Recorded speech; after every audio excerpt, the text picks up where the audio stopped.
Kakak! Kak, buka pintu bilik, Kak! Kakak! Kakak, buka pintu bilik, Kak! Kakak! Hello? Hello, Abah. Abah. Abah. Ada benda terjadi kat kakak, Abah. Balik sekarang, Abah. Balik sekarang, Abah. Tolong, Abah.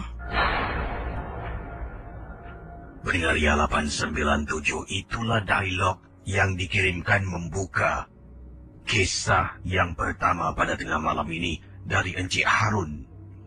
Beliau seorang pemandu teksi, bertugas pada shift malam.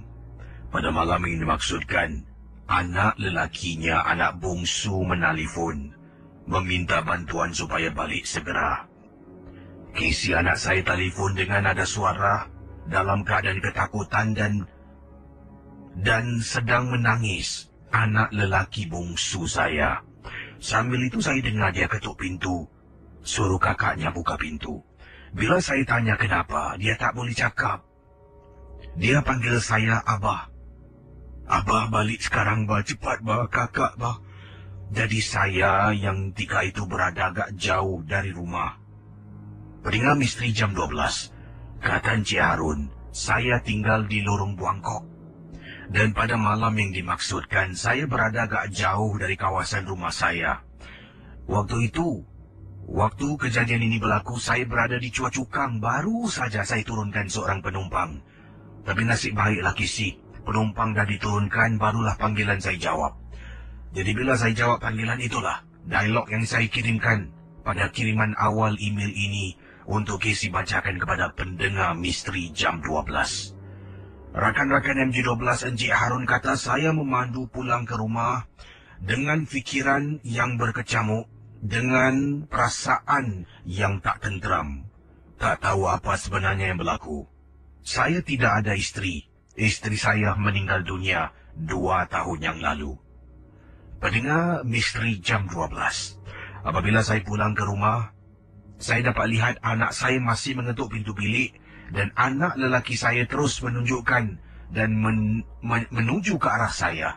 Kemudian kata kakak dalam bilik.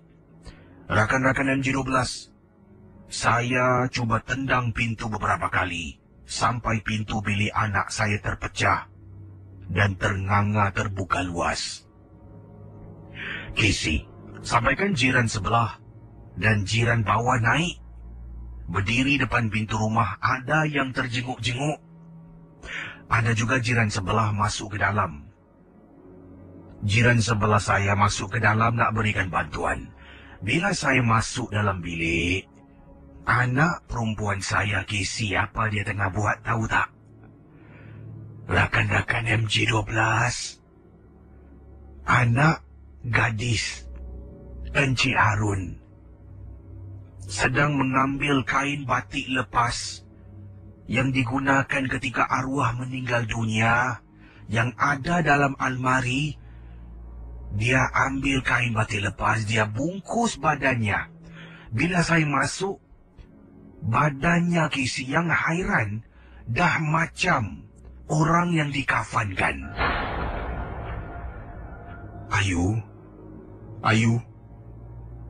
Ayu. Astagfirullah. Kisi, saya, anak saya, jiran saya yang masuk melihat keadaan anak saya, kami terperanjat. Kisi, bagaimana seseorang boleh bungkuskan badannya begitu ketat kain yang dipakai? Kalau kita yang bungkus diri kita sendiri, tak mungkin kita boleh buat serapi yang anak saya buat. Dari kaki sampai ke badan, dan memang cantik, nampak wajah, nampak kepalanya saja. Rakan-rakan MJ12, Encik Harun, katanya fikiran saya tak tenteram melihat keadaan anak saya yang cukup menakutkan. Kisi, apabila saya sentuh kain batik tersebut, baru nak buka, dia tengok saya, dia menjeling. Dan dia cakap sesuatu. Saya tak faham dalam bahasa apa.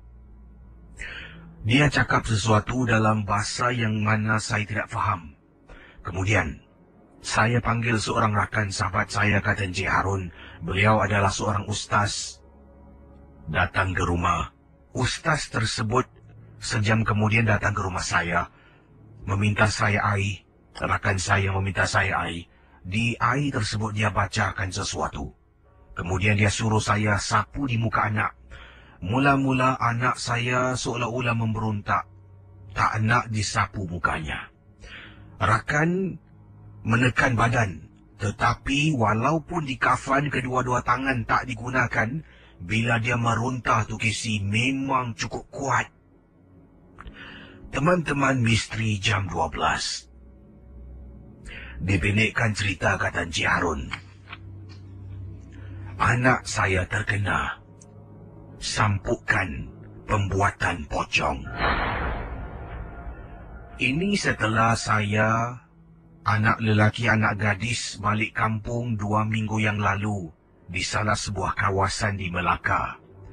Bila berada di sana, kami telah pun kunjungi ataupun menziarahi orang meninggal. Dan saya tak nak cakap tentang arwah yang pergi, tetapi ada sesuatu yang tak kena dengan arwah. Dan anak saya, anak gadis saya macam ibunya, cukup sensitif, senang nampak, senang terkena. Teman-teman misteri jam 12, nasib baiklah rakan saya dapat menyelamatkan anak. Kalau tidak, dia akan jadi sama macam ibunya. Itu saja kisah, terima kasih. Pendengar 897, itulah kisah yang pertama telah pun saya sampaikan, kiriman email dari Encik Harun, seorang pemandu teksi yang bercerita tentang gangguan yang terkena pada anaknya. Gangguan yang diberi nama dalam kisah ini adalah sampukan pocong ataupun gangguan pocong yang dikatakan oleh Encik Harun. Dan ibunya, katanya arwah ibulah dengan anak gadisnya mempunyai persamaan. Persamaannya mereka dua-dua ni adalah seseorang yang sensitif. Anda fahamlah apa arti sensitif dalam arti kata misteri. Di mana dikatakan ibunya senang nampak, anaknya senang nampak, senang terkena gangguan dan sebagainya. Mungkin ada di antara kita dilahirkan. Itu adalah mungkin boleh disifatkan satu pemberian anugerah. Ataupun mungkin itu juga boleh disifatkan sebagai satu kekurangan. Kekurangan yang diberi, yang dimiliki. Oleh kerana boleh ternampak sesuatu, ada yang anggap sebagai satu bebanan. Ada juga yang menganggap bila boleh ternampak sesuatu makhluk, ataupun menggunakan mata halus kita, ini ada yang menggunakan ia sebagai satu kesempatan untuk berhubung. Adakah kisah yang dikirimkan oleh Encik Harun? Mungkin istrinya meninggal dunia akibat ini, saya tak pasti sebab dia tidak beritahu dan banyak perkara yang dirahsiakan. Ini kiriman ingin saya bacakan. Ini datang daripada Ari, berkongsi peristiwa yang dikirimkan kepada saya ke alamat ria@mediacorp.com.sg. Kata Ari, kisah pengalaman yang ingin disampaikan ini berlaku kepada diri saya. Dan begini, setelah perkara ini berlaku setelah ada kematian, iaitu jiran sebelah saya meninggal dunia lah. Jiran sebelah saya ni adalah orang Cina, Kisi. Jadi ibunya yang tinggal dengan dia ni, saya dengan keluarga tahu mempunyai penyakit dah tua, Kisi. Kemudian mendapat berita ibunya telah pun meninggal dunia, dan dapat lihatlah dekat kolong blok rumah kami dianjurkan upacara kematian ibunya, yang mana kalau pengetahuan Kisi, orang Cina kalau mati ini mereka akan menyimpan mayat tu ataupun jasad tu, kata beliau, untuk lebih kurang dalam 7 hari. Ini bagi membenarkan ahli keluarga untuk datang menziarahi si mati buat kali terakhir, kata beliau. Jadi begini kisahnya. Kejadian ini terjadi hanya selepas ada kematian ini. Bilik saya ni dekat tepi koridor, Kisi. Jadi kalau orang lalu lalang depan koridor rumah saya ni, saya akan dengar lah bunyi telapak kaki, bunyi orang berbual. itu satu perkara yang itu satu benda. Kalau ada bilik dekat tepi koridor, kadang-kadang pun nanti pada waktu malam dengar orang berjalan. Nak-nak waktu malam bila sunyi. Jadi apa yang terjadi, saya ni dalam bilik ada komputer. Saya suka main game pada waktu malam. Bila main game, saya akan buka tingkap kisi. Anda bayangkan, kejadian ini, pengalaman ini diceritakan, kisah yang diceritakan ini berlaku di rumahnya dekat kawasan Marine Parade, di salah sebuah blok di Marine Parade. Jadi beliau ni ada sebuah bilik, biliknya ada tingkap bilik kalau buka dekat luar tu adalah koridor tempat orang jalan kaki lah, lalu lalang pergi ke rumah, untuk pulang ke rumah. Dan bila dia main game dekat komputer, dia duduk dekat meja komputer, dia akan bermain game, tingkap bilik tu akan dibuka. Katanya di sini waktu malam memang sejuk Casey. Saya suka angin waktu malam dekat kawasan Marine Parade ni, memang dingin. Yelah, maklumlah, rumah dekat dengan laut, dekat dengan pantai, memang berangin sangat-sangat. Jadi sedang saya duduk dekat komputer, kadang-kadang nanti nampaklah jiran sebelah lalu, lalu nak balik rumah, lalu nak pergi ke lift lobby. Apa yang berlaku pada malam tu, saya sedang main game ni, tengah main game, tiba-tiba saya nampak macam kelibat ada orang jenguk.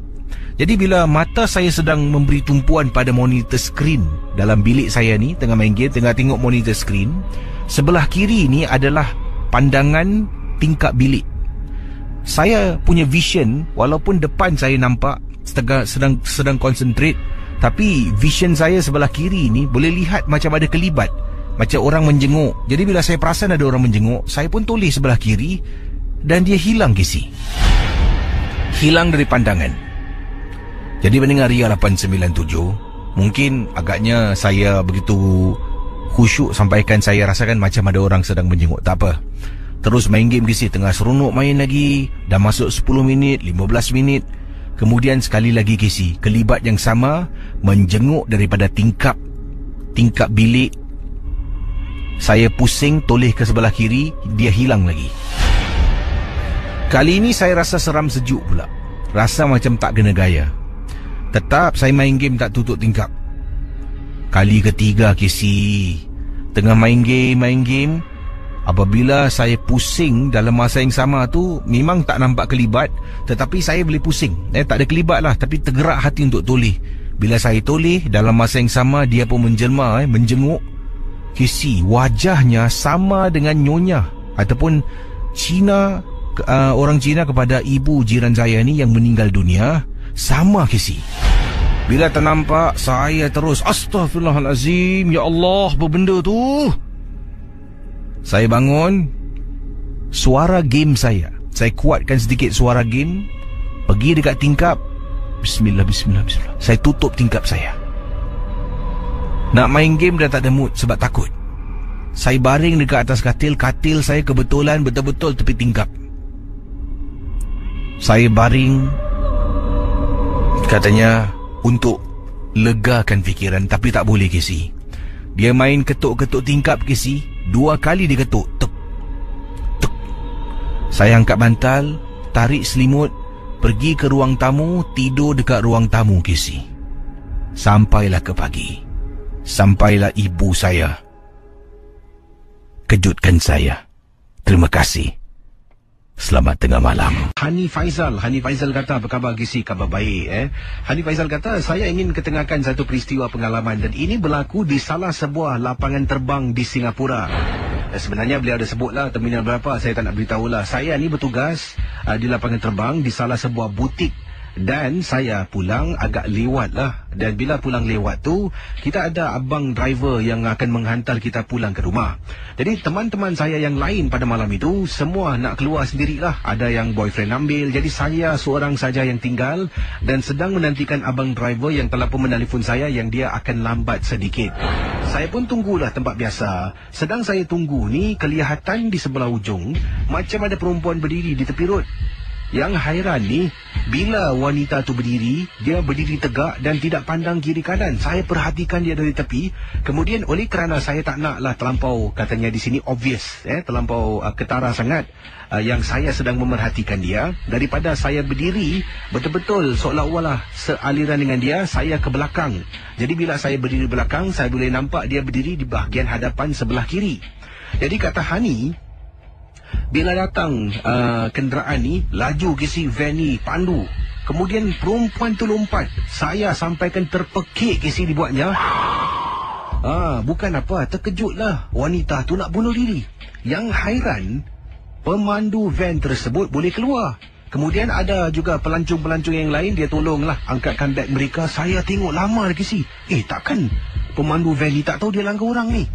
Setelah pelancong tu berjalan semua masuk ke dalam, pemandu tu masuk dalam van-nya, terus berlalu pergi. Kisi, wanita yang lompat depan van tidak kelihatan langsung pun.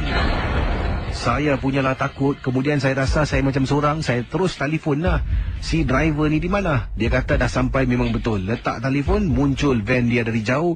Saya masuk. Selalunya masuk dalam van duduk belakang. Kali ni saya tanya, bang duduk depan boleh bang? Pemandu tu kata okeylah duduk depan. Dan saya ceritakan pada dia. Dia pun terperanjat ke si. Sebab katanya dia pernah melihat wanita yang mungkin sama orang lah, berdiri tegak dan tidak bergerak di tempat yang saya menunggu kadang-kala bila dia datang awal sedikit. Terima kasih dan selamat tengah malam dari Hani Faizal. Okey teman Misteri Jam 12 ini, kiriman SMS daripada Cik Jenab, namanya Jenab, J-E-Y-N-A-B. Nama comel betul. Cik Jenab kata, apa khabar KC? Assalamualaikum. Waalaikumsalam warahmatullahi ta'ala wabarakatuh. KC, Cik Jenab ingin berkongsi pengalaman ini berlaku 3 tahun yang lalu, dan ini berlaku di bekas rumah Cik Jenab yang terletak di kawasan Commonwealth. Kisi, Cik Jenab kata tinggal di salah sebuah flat. Saya tak nak sebutkan nombor bloknya sebab dia sebutkan nombor blok. Tapi di salah sebuah flat di Commonwealth, atas bukit. Kalau Kisi sebut nombor blok ni, ramai yang tahu tentang blok ini. Memang Kisi, banyak-banyak benda pernah berlaku di sana. Dan Kisi, 3 tahun yang lalu, beberapa minggu sebelum nak berpindah, macam-macam gangguan. Seolah-olah rumah tu, penunggu dalam rumah tahu yang kami sekeluarga nak berpindah ke tempat yang baru. Jadi Cik Jenab menceritakan, cuba Kisi bayangkan, malam hari tengah tidur, boleh rasa orang tarik-tarik kaki. Pada mulanya ingatkan mungkin kaki ini simpul biawak ke semut-semut ke, kata Cik Jenab. Tapi lama-kelamaan, bukan saja katanya Cik Jenab yang terkena, malah anak gadis Cik Jenab yang berusia 17 tahun pernah tanya. Katanya, Mama, semalam-malam Ayu tidur, rasa macam ada orang tarik kaki. Jadi Cik Jenab mengatakan dia pun mengalami perkara yang sama, tapi dia tak nak beritahu anak. Saya tak nak beritahu anak saya, kata Cik Jenab. Saya rahsiakan perkara tersebut kerana takut anak akan takut. Jadi saya pun kata pada anak, mungkin agaknya kalau kita penat, saya pun mulalah keluar hujah-hujah yang tak masuk akal. Tetapi dia yakin Kisi dengan kata-kata saya, kata Cik Jenab. Jadi dia kata mungkin agaknya itu kalau penat ke, kaki lemah, lengur, jadi tarikan kekejangan otot dan sebagainya lah. Saya tak pasti apa yang dijelaskan sebab Cik Jenab tak kirimkan SMS. Tapi yang kisah selanjutnya ni, anak juga beritahu, Mama, semalam malam tengah tidur ada orang tarik-tarik lagi ibu jari, macam ada sesuatu. Jadi saya pun tanya, jadi Ayu buat apa? Anak saya kata, Ayu terbangun lah. Bila bangun tengok depan katil tak nampak apa-apa. Saya pun diam. Kisi, minggu yang terakhir benda ni dah main kasar. Saya cuma setakat kena tarik-tarik kaki, bila bangun tengok tak ada apa-apa. Anak saya Kisi, minggu yang terakhir, sedang dia nyenyak tidur, benda yang sama berlaku. Ada orang tarik-tarik ibu jari kakinya. Pertama kali dia terkena, dia diam. Dia tak layan, buat bodoh. Kisi, beberapa kali kemudian pada malam yang sama, dia bangun dan cuba tengok depan katil. Alangkah terperanjat Kisi, nampak macam ada makhluk. Tak tahulah jentinanya apa, wanita ke, lelaki ke, tetapi benda tu sedang menyangkung depan katil, rambut panjang menutupi muka. Anak saya sampai terpekik sekuatnya. Saya, suami, sampai terbangun. Bila bangun keluar dari bilik, tengok anak dah menangis. Menangis di atas katil. Buka lampu, anak masih menangis. Cuba tenangkan dia. Dan malam tu, untuk malam-malam berikutnya sebelum berpindah, saya temankan anak setiap malam. Tidur bersama dengan dia. Tapi tak nak tidur atas katil. Dia nak tidur di lantai, Kisi. Saya temankan dia tidur di lantai. Pendengar Ria 897, sekarang ini, bila Cik Jinab katanya temankan anaknya untuk minggu yang terakhir sebelum pindah ke rumah baru, saya tidur di atas lantai dengan anak sebab anak takut nak tidur di atas katil. Jadi apa yang berlaku? Anak saya tidur, mukanya menghadap almari. Saya tidur, wajah saya, muka saya, badan saya menghadap bawah katil anak. Kisi. Sedang nyenyak tidur, saya terbangun di waktu malam. Dan terperanjat Kisi apabila ternampak di bawah katil, macam ada nenek tua rambut putih sedang baring di sebelah saya. Bila saya nampak, saya pejam mata istighfar, badan saya pusingkan dan terus peluk anak saya. Belakang saya macam ada kuku, satu jari garuk dekat belakang Kisi. Saya langsung tak nak bergerak. Dan Alhamdulillah, kata Cik Jinab, 4 hari kemudian kami berpindah. Seolah-olah rumah tu tak terima. Saya, suami dan anak nak tinggalkan rumah itu dan pergi ke rumah baru. Terima kasih dan selamat tengah malam, Kisi. Pendengar 897, kisah daripada Puan Jinab berkongsi pengalaman. Saat-saat beberapa hari terakhir tu, bila nak tidur tu, tiba-tiba dapat rasakan bila dia pusingkan badan setelah ternampak. Dia tak pasti, tapi dia rasa mungkin macam nampak nenek tua baring bawah katil anaknya. Dia pun pusing, peluk anaknya yang tidur sama dengan beliau di bawah katil.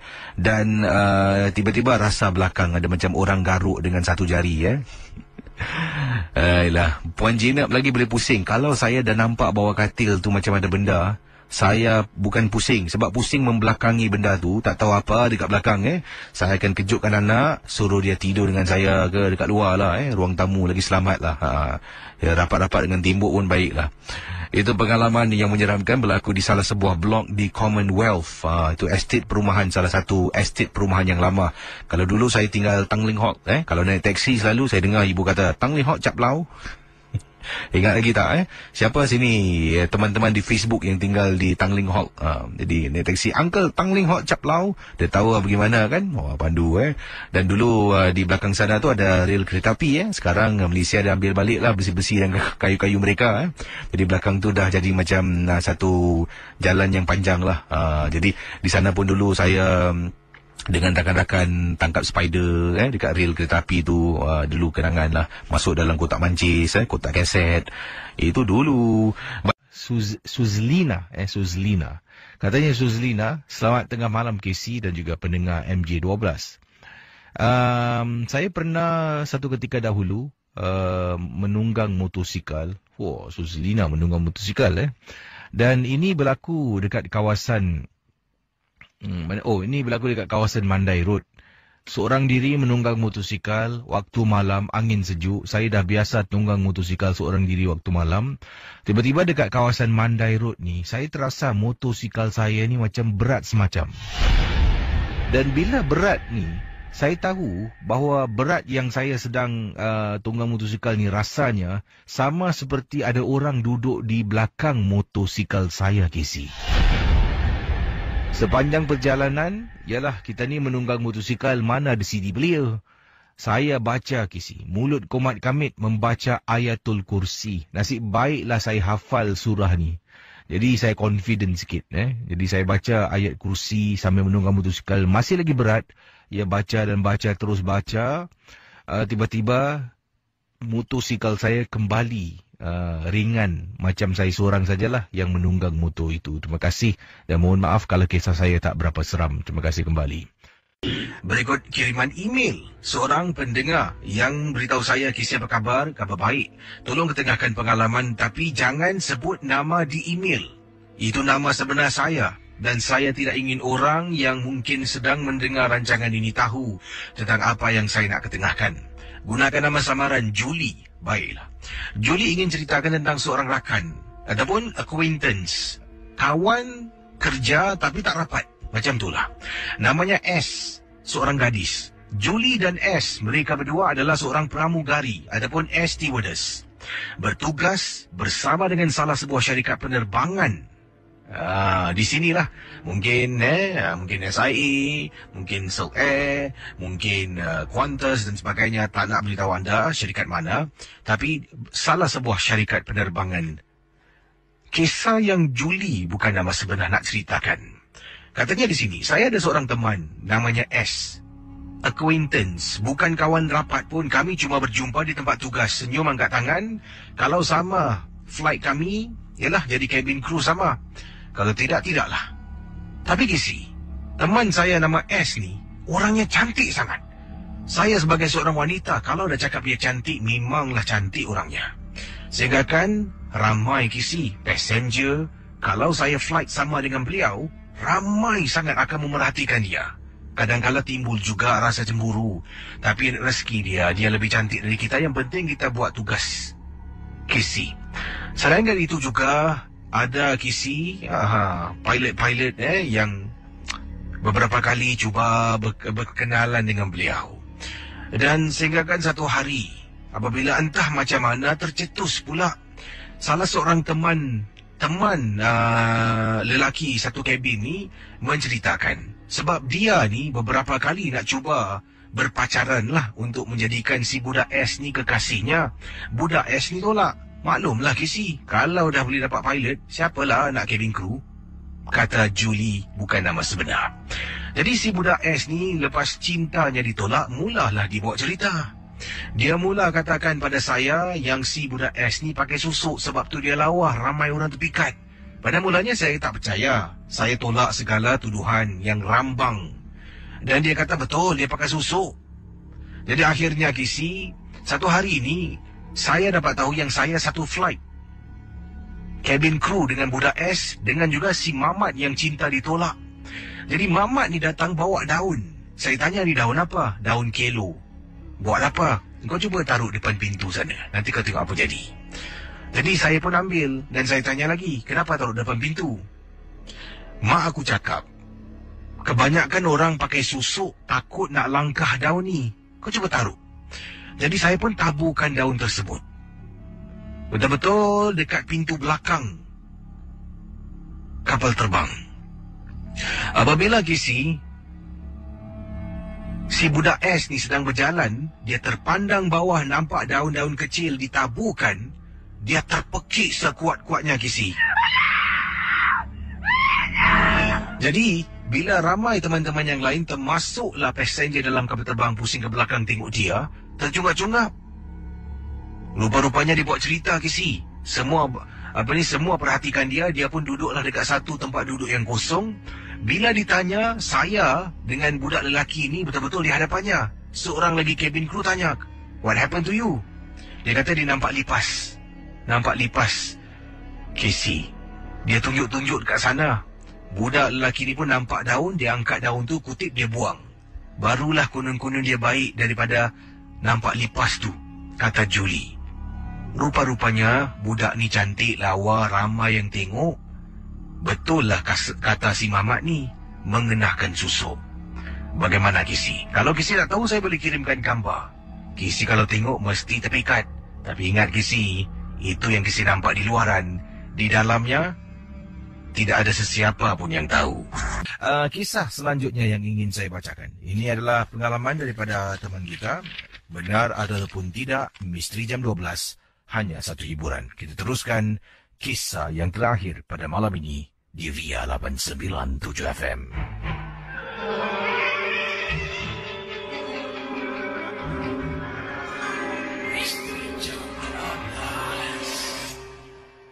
Kiriman yang ingin saya bacakan kepada anda datangnya daripada seorang pendengar yang bernama Dila.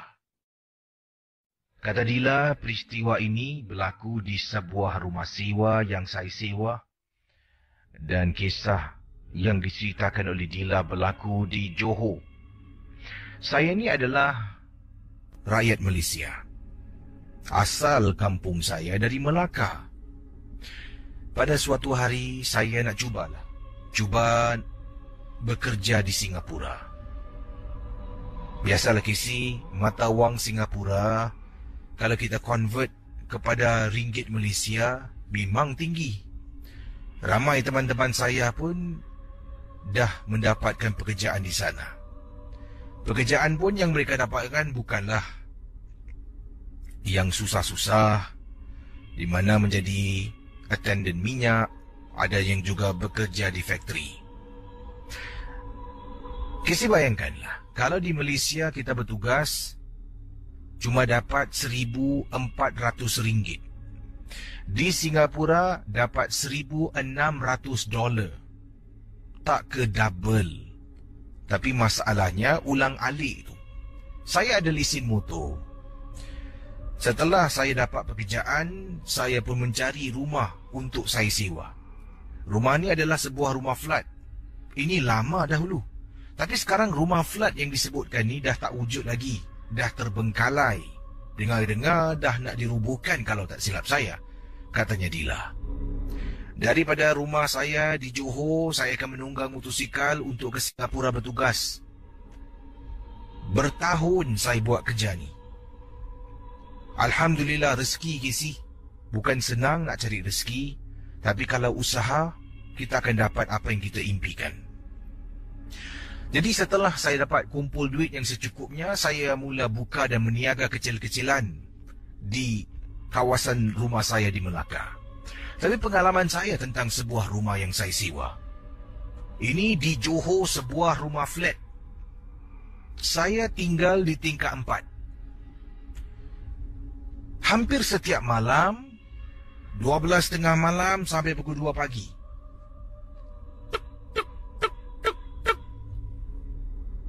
Rumah tingkat atas akan dengar orang ketuk. Mengganggu tidur saya.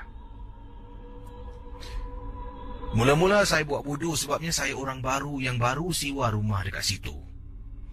Jadi setelah saya tinggal situ dah lama, saya pun dah kenal beberapa jiran di sebelah kiri, sebelah kanan saya. Saya pun mula bertanya pada salah seorang jiran saya. Ini seorang kakak. Kakak ni ada 4 orang anak. Suami bertugas, dia menjaga 4 cahaya mata. Kak, saya tanya boleh? Apa dia? Tinggal atas kak Malam-malam saya nak tidur pukul 12, mesti ada orang ketuk-ketuk. Kakak tu tengok saya. Engkau tak tahu cerita? Cerita apa kak? Rumah dekat atas ni memang tak ada orang. Dah lama kosong. Tapi yang saya dengar tu, biasalah di rumah kosong, dah terbengkalai. Flat yang kau tinggal ni pun tak lagi nak dirubuhkan. Tingkat bawah, tingkat atas, dah tak ramai orang duduk sini. Saya terdiam. Kakak cuma nak cakap dengan kau je. Itu hari aku nak bilang kau. Tapi, yelah, engkau ni pun baru tinggal sini. Nanti kalau aku cakap macam tu, macam nak buat musuh dengan kau. Ini kau dah berbual dengan aku pasal hal ni. Aku nak cerita dengan kau sedikit. Cerita apa, kak? Kalau boleh, kau duduk rumah ni jangan sorang-sorang boleh? Kau bawalah teman kau. 2 orang dalam rumah ni pun jadi. Sorang-sorang janganlah. Berbahaya di. Dengarlah cakap aku. Casey, saya duduk Johor. Saya tak ada seorang kawan pun yang saya kenal. Kecuali tempat tugas saya dan orang tu ada tempat lain untuk mereka tinggal. Teman-teman semua berada di Melaka. Macam mana ni Casey? Malam tu, saya balik kerja, saya masuk dalam rumah flat saya yang saya sewa di Johor. Masuk dalam beri salam, Assalamualaikum. Langkah kaki kanan, tutup pintu rumah, buka lampu. Saya letak beg tepi, pergi dapur ambil air, dan saya duduk dekat meja makan. Nasi bungkus yang saya beli, Tengah saya makan, Casey.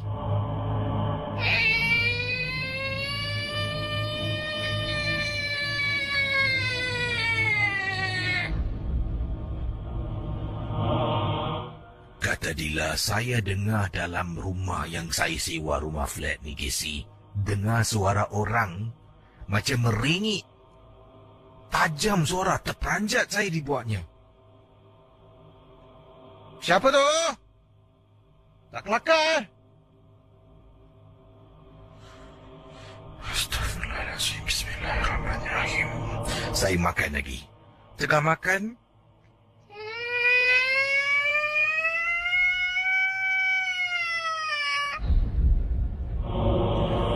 ya Allah, Casey, saya bangun. Saya buka pintu.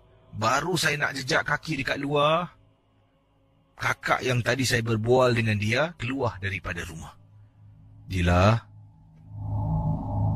malam ni kau tidur rumah kakak, Dia dah datang tu. Kakak dengar suara dia. Kak, teman saya, Kak, masuk rumah sekejap, Kak. Saya nak ambil barang saya. Cepat. Masuk dalam, Casey. Dalam rumah meremang bulu rumah. Lampu kau jangan tutup, biar. Tutup pintu, ketak mangga, pergi rumah kakak. Tidur dalam rumah kakak. Kak, minta maaf, Kak. Apa tu benda, Kak?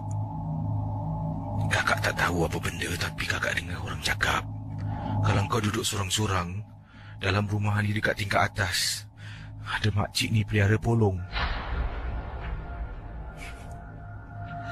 Ya Allah, Casey. Saya sebenarnya dah tak sanggup nak duduk rumah tu. Setelah kejadian malam tu, pada paginya, saya telefon tempat bertugas. Saya kata saya cuti sakit. Sebenarnya saya nak uruskan rumah yang saya sewa. Barang-barang saya ambil. Dan saya minta izin kakak untuk duduk rumahnya sementara waktu saya mencari rumah yang lain. Kakak tu izinkan. Bila saya tinggal rumah kakak ni, rumah saya, Casey, macam-macam bunyi. Orang tarik meja, orang hentak, berketuk. Masya Allah, terperanjat saya dibuatnya. Alhamdulillah, setelah saya bekerja, makan beberapa tahun, saya dah tak lagi ulang-alik Johor, Singapura, Johor. Sekarang saya dah pun mengendalikan bisnes kecil saya di Melaka. Terima kasih. Selamat tengah malam.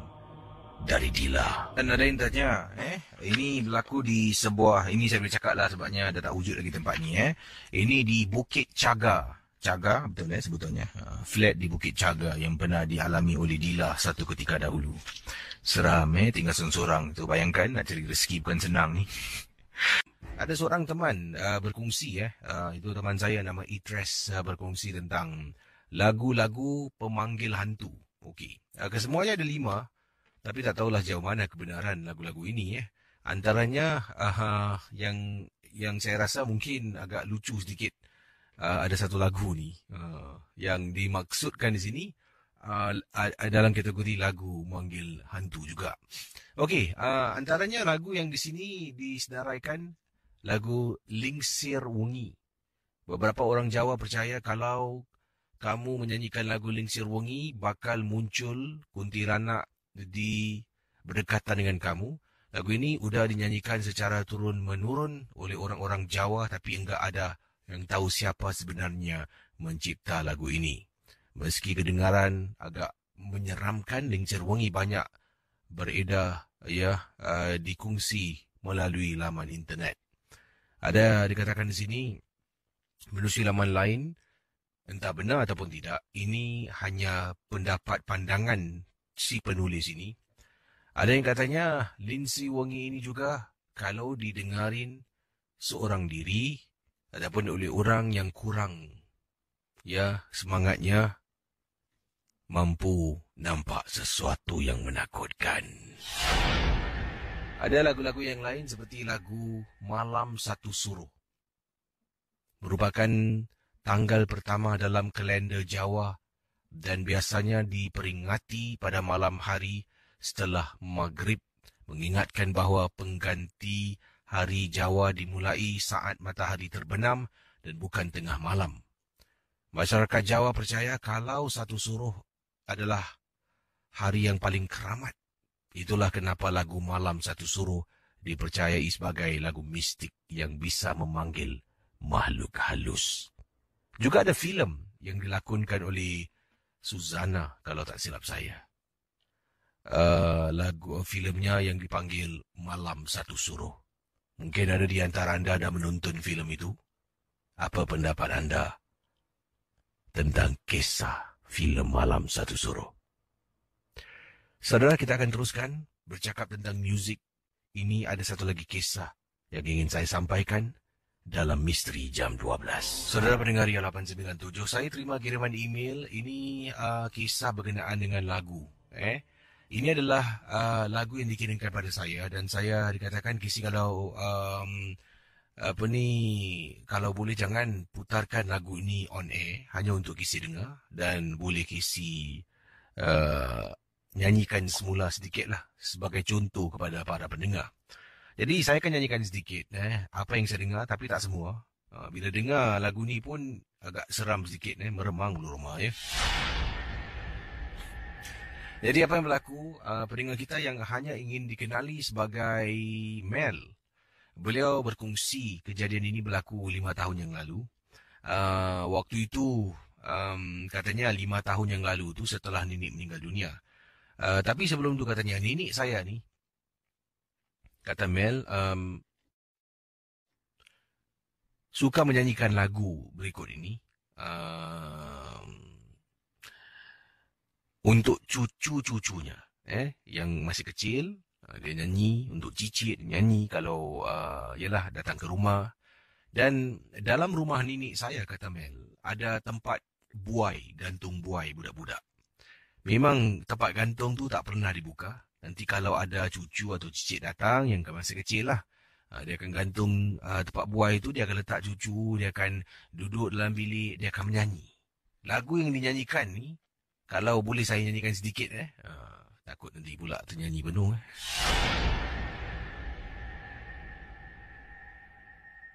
Bunyi dia macam ni. Anda bayangkan dia sedang letakkan cucu ataupun cicitnya di buai, kemudian dia hayun buai itu, dia enjut buai itu sambil dia menyanyi. Ini audio rakaman suara neneknya yang saya tak dibenarkan untuk keudarakan, saya cuba bunyikan. Dida dida dida da, cucuku kini sudahlah besar, sudahlah besar. Dida dida dida da.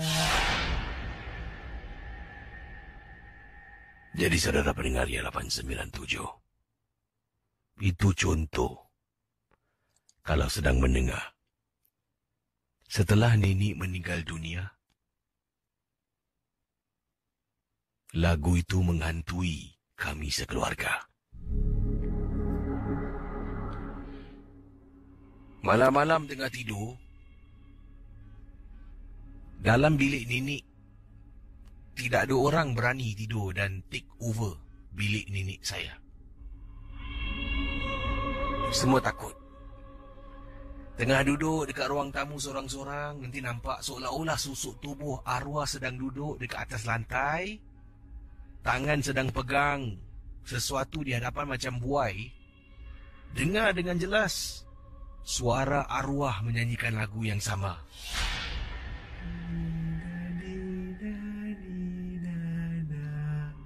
Cucuku sudah besar. Kata Mel, saya beberapa kali nampak susuk tubuh arwah. Nampak beberapa kali susuk tubuh arwah yang berada betul-betul dekat dalam bilik, tengah duduk bilik yang gelap. Setelah penampakan berlaku beberapa kali, saya, katanya di sini, dah tak berani matikan lampu. Lampu bilik arwah sentiasa dihidupkan. Menjadi takut pula. Kita semua pernah dengar alunan suara yang sama dalam rumah kami. Bila tengah tidur, nanti kadang-kadang terdengar bunyi suara arwah nenek menyanyikan lagu yang sering kali dinyanyikan. Itu adalah alunan lagu favorit nenek saya, Kisi. Pernah sekali saya sedang duduk dekat rumah seorang diri, kata Mel. Dekat meja makan, tengah duduk, dining table. Lalu, waktu tu saya rasa macam ada sesuatu dekat bawah meja tau. Saya macam tertendang sesuatu. Apabila saya nak menjenguk dekat bawah, saya nampak seolah-olah serupa macam arwah nenek sedang menyangkung bawah meja. Bila saya berdiri dengan begitu pantas, lutut saya terketuk pada meja sampai naik bengkak. Saya paksa diri saya jalan keluar daripada rumah, berdiri dekat luar dan menantikan ahli keluarga yang lain untuk pulang ke rumah. Gangguan arwah dalam rumah berterusan sebenarnya untuk beberapa bulan. Memang menyeramkan. Sampai ke saat ini, kalau Kisi dengar lagu yang saya kirimkan, itulah suara arwah nenek. Tapi Kisi tolong jangan putarkan on air. Kisi dengar dan Kisi cuba nyanyikan. Terima kasih. Selamat tengah malam. Dari Mel.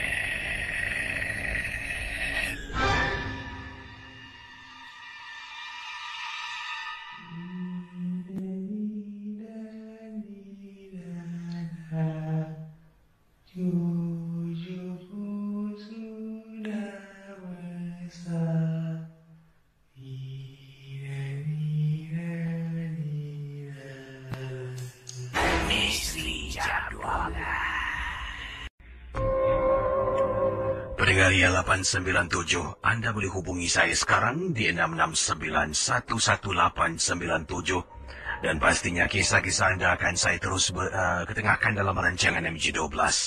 Baik, hello Ria, siapa di sana tu? Hello, siapa tu? Hello, siapa ni? Ya, Cik, ada apa, Cik? Nak telefon saya, ada kisah? Dia saya. Apa dia? Ya, saya. Ada cerita tak, Cik Mina?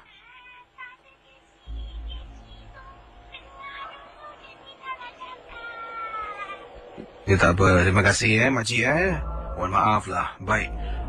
Pendengar Ria 897. Silakan 669-11897. Hello, selamat tengah malam.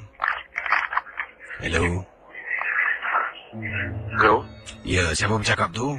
Nama saya Afi. Dan ini panggilan dari mana ni, Afi? Hougang. Dan pengalaman anda tentang apa ni? Silakan. Tentang macam ni, ada orang ketuk rumah kita tapi bila kita buka kan, angin kuat masuk lah. Saya dengan Itu berlaku gangguan ketukan di luar rumah anda ni jam berapa ni? dalam pukul malam lah, dalam pukul 1 lebih tu. Jadi anda dengar orang ketuk, buka pintu, tak nampak orang tapi macam ada angin meluru masuk gitulah. Pasal sebelum tu ada orang, kita punya family pernah kena sihir dengan orang lah. Jadi kita, jadi dia jadi dia ketuk rumah tu kan. Bila dia ketuk 3 kali. Pasal kita order McDonald's. Jadi bila kita buka pintu je, dia tak ada. Saya cakap, asal McDonald's datang siang sangat.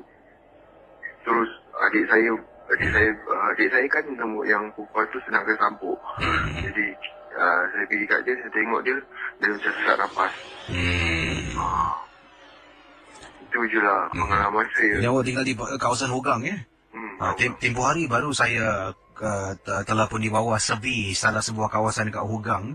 Itu dekat longkang besar di Avenue 7. Anda pernah ke sana? Oh, pernah. Dia dekat masjid situ. Saya rasa, saya tak pasti pula. Tapi saya dibawa ke sana sebab waktu malam lah, bila tengok dekat kawasan tu, longkang besar, memang seram, sunyi sepi lah. Dan dikatakan ada juga kisah-kisah berkaitan dengan longkang besar. Bukan longkang, saya rasa tu merupakan sungai Punggol kalau tak silap saya. Punggol. Tak, di Hogang lah, Hogang Avenue 7, tapi namanya Sungai Punggol kat kawasan tu. Dia, anda pernah ke sana? Tidak lah. Ya, belum Okey, terima kasih Bang, Ya, saya tu. Saya nak cakap ni. Yang tadi telefon tu kan, bilangan orang, cakap orang betul-betul lah. Tak payah nak kacau-kacau. Terima kasih Okey, terima kasih. Selamat tengah malam. Itu dia. Mungkin ada di antara anda merupakan penduduk kawasan Hogang dan pendengar-pendengar luar Singapura mungkin tak tahu di kawasan Hogang, estate perumahan Hogang ni ada sebuah sungai lah yang bercantum lah. Sungai itu dipanggil Sungai Punggol. Dan beberapa saya rasa 2 minggu yang lalu saya pernah kunjungi tempat tu. Survey lah tengok mungkin nak buat MG12 di sana ke Jadi seram lah malam-malam hari. Nak bila masuk lagi jauh, lagi dalam tu memang menyeramkan. Dan juga saya difahamkan dahulu dekat kawasan tu ada sebuah rumah kondominium kalau tak silap saya, ataupun sebuah rumah flat yang telah pun didirikan. Dan entah sekian lama rumah tu tidak ada orang yang nak membelinya. Kemudian rumah tersebut telah pun, bangunan tersebut lah disebutkan telah pun diubah suai sedikit luaran dan menjadikan ia sebuah rumah private kondominium sekarang ini. Dan tempoh hari bila ke sana tu memang rasa macam macam sesuatu lah. Tapi tak tahulah jauh mana. Nampak tak adalah. Saya nampak ada orang sedang dating lah dekat kawasan orang berlari-lari anak tu. Okey, 669-1897. Silakan hubungi saya sekarang. Okey, terima kasih pada anda yang berkongsi pelbagai kisah dalam rancangan Misteri Jam 12 di Ria 897 FM. Saudara, kisah selanjutnya saya nak kongsi sama. Ini berkenaan dengan satu... Okey. Anda bayangkan, anda ni sebenarnya baru berpindah. Baru saja berpindah di sebuah rumah. Ini berlaku di Singapura. Ini kiriman daripada Encik Abdul Rahman yang berkongsi pengalaman beliau untuk Misteri Jam 12. Encik Abdul Rahman menceritakan melalui kiriman email kepada saya ke alamat ria@mediacorp.com.sg. Beliau waktu itu baru berpindah rumah. Jadi sebelum ni beliau menetap di rumah bersama dengan ibu mertuanya lah, dengan isteri, dengan seorang anak. Oleh kerana perabot-perabot tu belum lagi dibeli sepenuhnya, dan rumah tu mereka belum dah dapat kunci, dah boleh berpindah, dah ada api, dah ada air, cuma belum ada perabot. Ialah KC baru nak mula hidup yang baru. Saya pun bukan orang berada. Perlahan-lahan kami membeli barang. Jadi difahamkan dalam kisah ini, bila saya baca ni, kata Encik Abdul Rahman, pada satu hari tu, misal kata mungkin hari Rabu lah. Rabu pukul 9 pagi ada penghantaran katil dan juga almari ke rumah baru Encik Abdul Rahman. 9 pagi Jadi Cik Abdul Rahman ni ada pilihan untuk bangun pagi dari rumah ibu mertuanya, siap-siap, kemudian kata beliau naik bas, pergi ke rumah ibu mertua, pergi ke rumah baru, buka pintu, orang katil, hantar katil ni akan hantar, siapkan katilnya, pasang almari dan kunci pintu rumah, balik rumah ibu mertua. Ataupun kata Encik Abdul Rahman, saya boleh tidur di rumah baru saya untuk satu malam, besok pagi cuma bangun buka pintu. Tak perlulah saya bangun terlalu awal untuk bergegas, takut nanti lambat. Sebabnya mereka kalau lambat, mereka akan tinggalkan. Jadi saya pun rasa gairah dan takut saya terbangun lambat, kata Encik Abdul Rahman. Saya takut terbangun lambat, sampai lambat, nanti barangan saya tak sampai. Saya pun kata pada isteri, biarlah abang bermalam dekat rumah baru. Saya cuma bawa iaitu satu bantal kecil, saya letakkan dalam beg dengan satu alas kain untuk alas saya tidur supaya tak sejuk sangat. Kemudian isteri juga bekalkan satu selimut, bawalah perkakas seperti berus gigi, sabun mandi untuk ke rumah baru kami. Jadi bila sampai rumah baru tu, saya keluar rumah ibu mertua agak malam, sekitar jam 9 lebih malam, sampai jam 10 lebih malam di rumah baru. Saya pun buka pintu, masuk dalam rumah, buka lampu. Jadi bayangkan apa yang digambarkan oleh Encik Abdul Rahman dalam kisah ini, rumah beliau ni, ruang tamu langsung tak ada perkakas rumah, langsung tak ada perabot. Begitu juga dengan bilik tidur, dapur cuma ada kabinet dapur dan semualah kosong. Beliau kata, saya pun tidur dekat ruang tamu, alaskan kain yang saya bawa, letak satu bantal, saya keluarkan selimut yang isteri masukkan dalam beg saya. Kemudian, saya pun mula nak tidur. Yalah, waktu tu handphone pun tak ada kisi. Pergi rumah baru pun naik bas. Jadi, Encik Abdul Rahman kata, sedang saya baring, saya tidur ni, saya bangun, saya pun tutup lampu lah. Cuma lampu dapur saya nyalakan. Tengah baring, tengah fikiran lah Besok pagi, almari datang, katil datang, kemudian nak beli barang lain. Dah sedikit sebanyak, adalah beberapa perabot, barulah mungkin keluarga saya boleh pindah lah.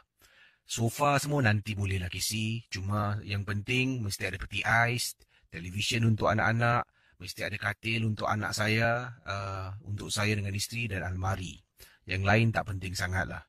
Jadi, sedang saya tidur, inilah kisah yang diceritakan oleh Encik Abdul Rahman di rumah baru, dan rumah ini adalah sebuah rumah resale ataupun rumah beli semula yang beliau miliki. Kita teruskan kisah dalam Misteri Jam 12. Misteri Jam 12. Why are you doing this to us? Waktu itu saya sedang baring dekat ruang tamu. Oleh kerana rumah tu kosong, apa jua bunyi saya boleh dengar. Ada pantulan echo kisi. Mula-mula saya dengar bunyi pintu. Salah satu pintu rumah tu memang benar. Kalau kita tolak, buka ataupun tutup, dia ada bunyi karat pada pintu berkenaan. Jadi pendengar Ria 897 FM. Kata Encik Abdul Rahman ketika saya sedang baring, dengan jelas saya dengar pintu bilik yang dimaksudkan itu bergerak. Sebabnya hanya pintu tu bergerak, baru akan ada bunyi. Tapi saya pelik sih. Cara pintu tu bergerak, kalau mungkinlah pintu tu memang bergerak. Oleh kerana ditiup angin. Sebab saya buka semua tingkap. Panas kisi. Rumah pun tak ada kipas. Jadi saya buka tingkap ruang tamu, tingkap bilik. Tapi kalau betul pintu tu bergerak kerana ditiup angin, kemungkinan saya tak kisah. Kalau dia tiup angin, dia akan bergerak sekali. Tapi kali ni, waktu tu, pintu yang difahamkan rosak, bunyi seolah-olah ditolak, ditarik, ditolak, ditarik. Pada malam yang mana saya bermalam di rumah baru kami.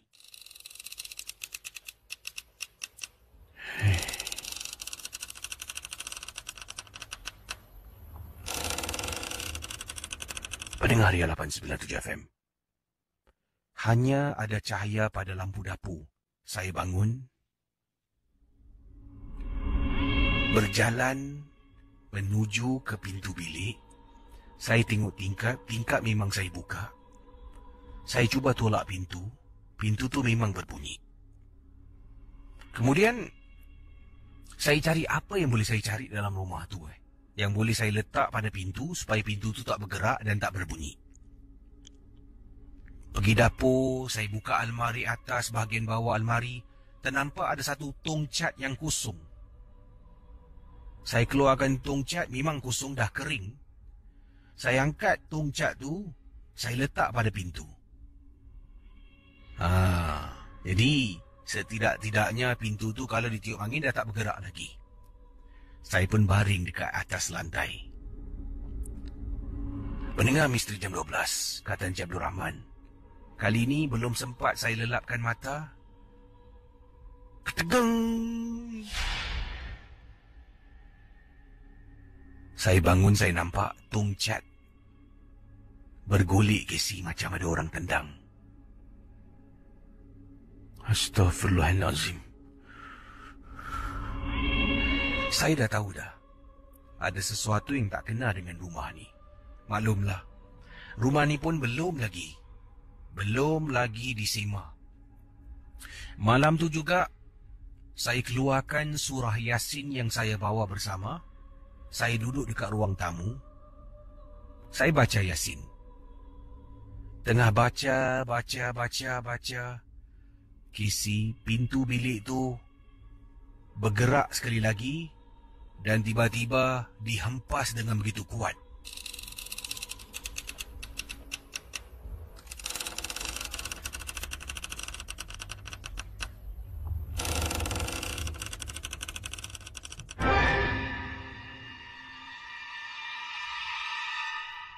Saya tetap membaca dan terus membaca sampaikan pergerakan pintu berhenti dengan sendirinya.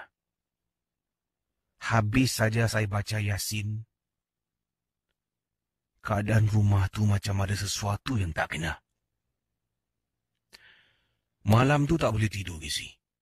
Saya pun takut. Walaupun saya ni seorang lelaki, saya membaca Yasin, saya tetap takut. Saya terpaksa buat perkara berikut ini.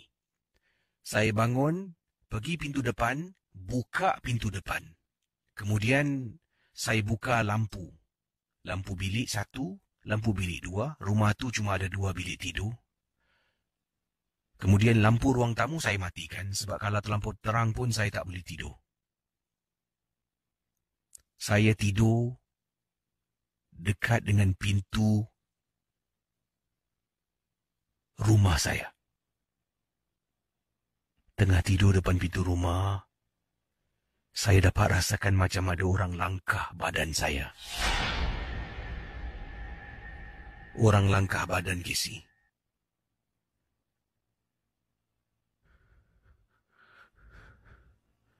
Saya terdiam seketika. Apabila saya bangun, katanya Encik Abdul Rahman, saya nampak lampu bilik semua tutup. Dan di dalam sebuah bilik, iaitu bilik yang saya nak jadikan bilik anak saya, ada perempuan hitam rambut panjang sedang berdiri memerhatikan saya, Kisi.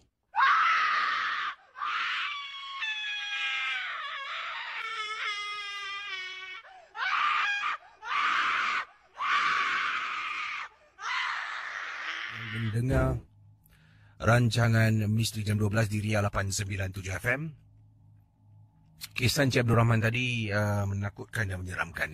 Tapi ada sebenarnya kisahnya adalah lagi yang mana setelah dia ternampak susuk tubuh wanita yang memerhatikan beliau yang katanya ternampak lembaga hitam seperti wanita yang sedang memerhatikan saya, sedang tidur depan pintu, beliau menjadi takut dan akan tetapi beliau melawan perasaan tersebut sambil dia duduk dekat depan pintu rumah. Sambil itu dia tetap membaca Yasin.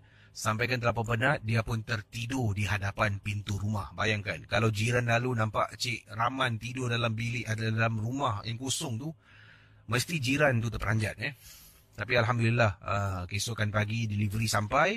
Dia pun pada pagi itu juga telah pun mendapatkan beberapa orang kawan untuk sama-sama membaca doa selamat dan mendapatkan seorang teman untuk semah rumahnya. Dan sebelum berpindah, rumah tu telah pun dibersihkan.